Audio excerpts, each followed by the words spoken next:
दिल टूटना दर्द की एक ऐसी भाषा है जिसे हर कोई समझता है। ये उम्र, संस्कृति और समय से परे है। ये इंसानी जीवन का एक ऐसा अनुभव है जो जितना आम है उतना ही गहरा भी।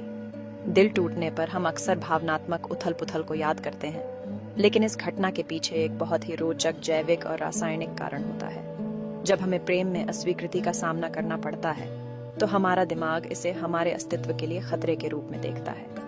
ये मूल प्रतिक्रिया हार्मोनल बदलावों की एक श्रृंखला शुरू कर देती है, जिससे हमारा शरीर भावनात्मक और शारीरिक परेशानी की स्थिति में चला जाता है। जैसे हमारा शरीर शारीरिक दर्द को कम करने के लिए एंडोर्फिन रिलीज करता है, वैसे ही ये दिल टूटने के दर्द से उबारने के लिए न्यूरोकेमिकल्स की एक जटिल प्रणाली का उपयोग करता है। दिल टूटने के पीछे के विज्ञान को समझने से हम अपने दर्द को और अधिक करुणा और स्पष्टता के साथ देख सकते हैं। यह हमें याद दिलाता है कि हमारी पीड़ा केवल हमारे दिमाग में नहीं है। यह हमारी भलाई के लिए एक कथित खतरे के प्रति एक वास्तविक शारीरिक प्रतिक्रिया है। दिल टूटने के पीछे 3 न्यूरोकेमिकल्स होते हैं: डोपामाइन, ऑक्सीटोसिन और कोर्टिसोल।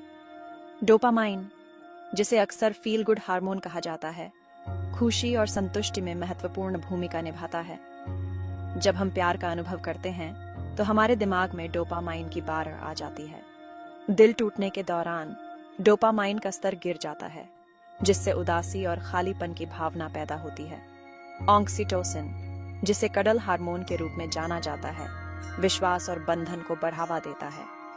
प्रेम संबंध के शुरुआती चरणों में ऑक्सीटोसिन बहुतायत में रिलीज होता है। ब्रेकअप के बाद ऑक्सीटोसिन का स्तर कम हो जाता है, जिससे हम खुद को अकेला महसूस करते हैं। दिल टूटने पर कोर्टिसोल, तनाव हार्मोन भी रिलीज होता है। कोर्टिसोल की वृद्धि चिंता और अनिद्रा में योगदान करती है।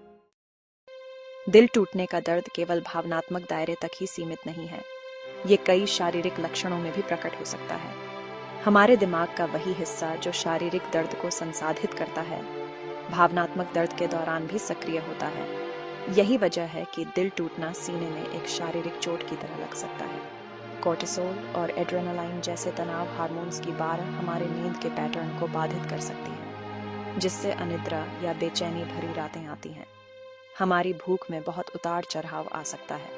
कुछ लोगों को भूख न लगना और दूसरों को खाने में आराम मिलता है। शारीरिक रूप से थका हुआ महसूस करना असामान्य नहीं है, क्योंकि हमारा शरीर भावनात्मक उथल पुथल से निपटने की कोशिश करता है। अन्य शारीरिक लक्षणों में सिर दर्द, मांसपेशियों में तनाव और पाचन संबंधी समस्याएं शामिल हो सकती हैं। ये याद रखना बहुत जरूरी है कि हमारा मन और शरीर आपस में जुड़े हुए हैं और भावनात्मक परेशानी शारीरिक रूप से प्रकट हो सकती है।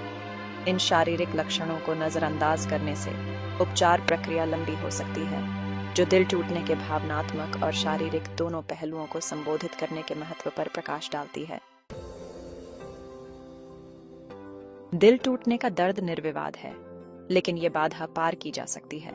सेल्फ केयर की आदतें सांत्वना, शक्ति और उपचार की राह प्रदान करती हैं। शारीरिक गतिविधि से एंडोर्फिन रिलीज होते हैं, जो प्राकृतिक मूड बूस्टर हैं। शरीर को हिलाने से मन को शांत करने और आत्मा को सुकून देने में मदद मिलती है। सामाजिक संबंधों का पोषण भी महत्वपूर्ण है। प्रियजनों के साथ समय बिताने से अपनेपन और समर्थन की भावना मिलती है।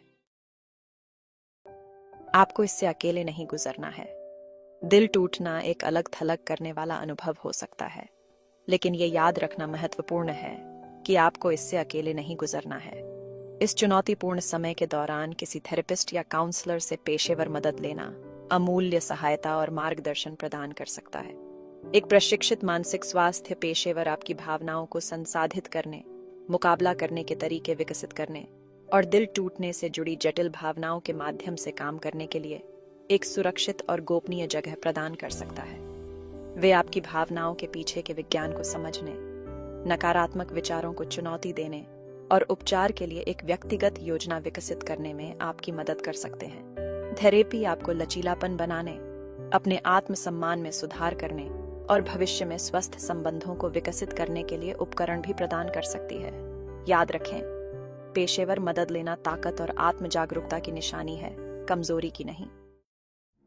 दिल टूटने का सफर एक बहुत ही व्यक्तिगत होता है और इसे ठीक करने का कोई सही या गलत तरीका नहीं है।